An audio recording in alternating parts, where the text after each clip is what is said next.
Wahid, Isnan, Salasa. Assalamualaikum warahmatullahi wabarakatuh.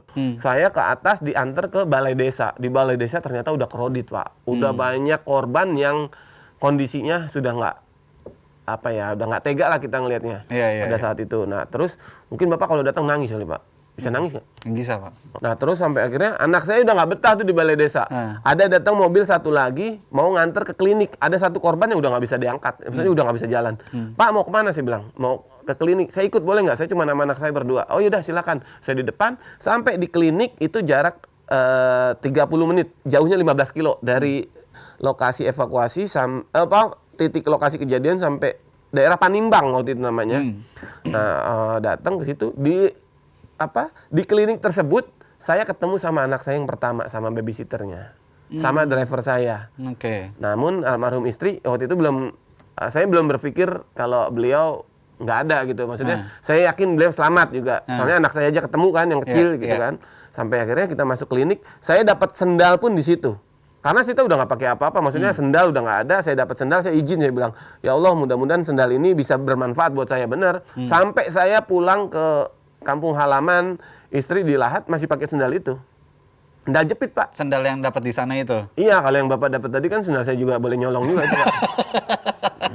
Nah, sampai di sana saya udah nggak ada penanganan, Pak. Semua tenaga medis sudah pada keluar, udah pada sibuk. Saya nyari kamar sendiri, terus security datang. Security klinik, Pak, di belakang ada satu jenazah tadi dianterin warga, Bapak cek aja siapa tahu kenal. Saya, iya Pak, nanti Pak saya ngondisin anak-anak saya dulu, saya bilang gitu. Sampai itu, udah saya keluar, saya udah nggak megang uang, tas satu gelondong udah hilang semua. Saya nggak megang uang, saya ke resepsionis, Pak, saya boleh minta teh nggak? Oh, kita udah nggak ada jual, Pak, tapi saya boleh pinjam uang nggak? Saya bilang gitu. Nanti keluarga saya datang, saya ganti, saya bilang gitu. Saya dipinjemin 20.000, itu ke kantin tutup.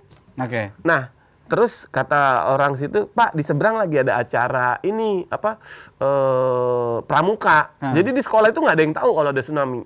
Nah, pada saat saya mau ke nyebrang itu, saya ngelewatin saung rumah klinik itu.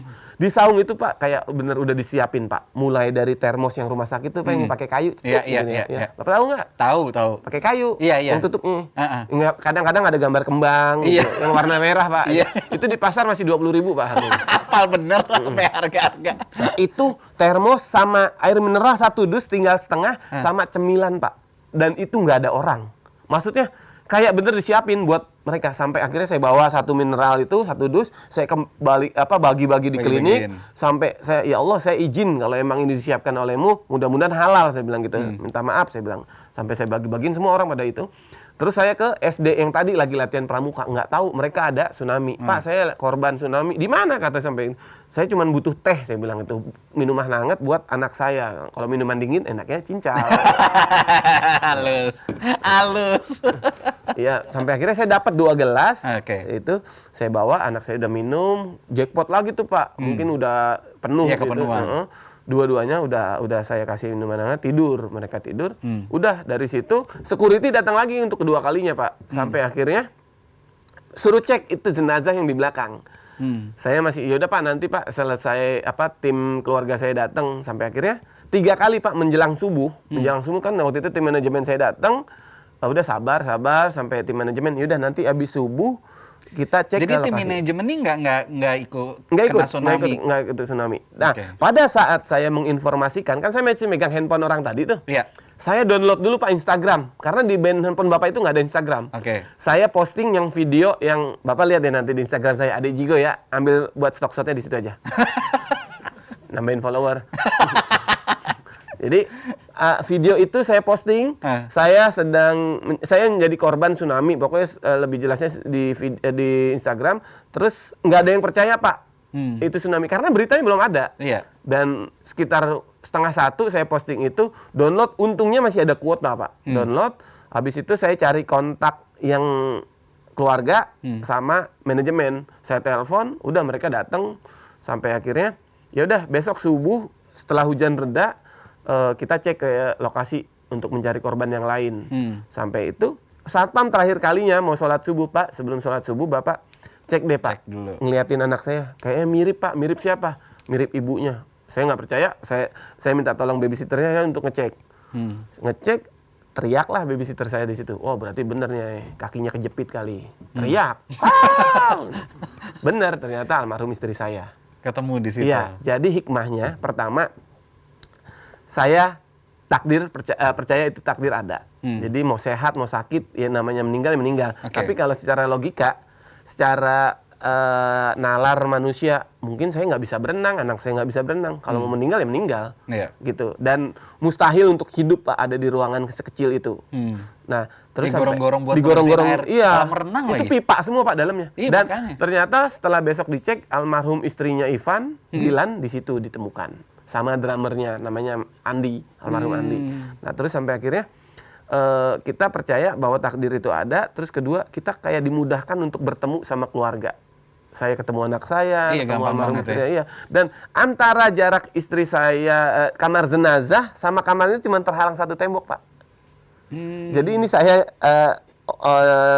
ruang tunggu sini, ini muter ke sini, ini udah ruang jenazah. Di saat orang lain mungkin susah ketemu sama keluarganya, tapi Bang Ade sendiri justru dimudahkan. Nah, pelajaran yang pernah saya alami, saya senang bersilaturahmi, Pak.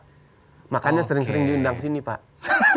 Itu silaturahmi, Pak, buat memperpanjang rezeki. Episodenya biar panjang. Iya, tapi nggak harus bayar kan? Iya, itu mah urusan panitia dah.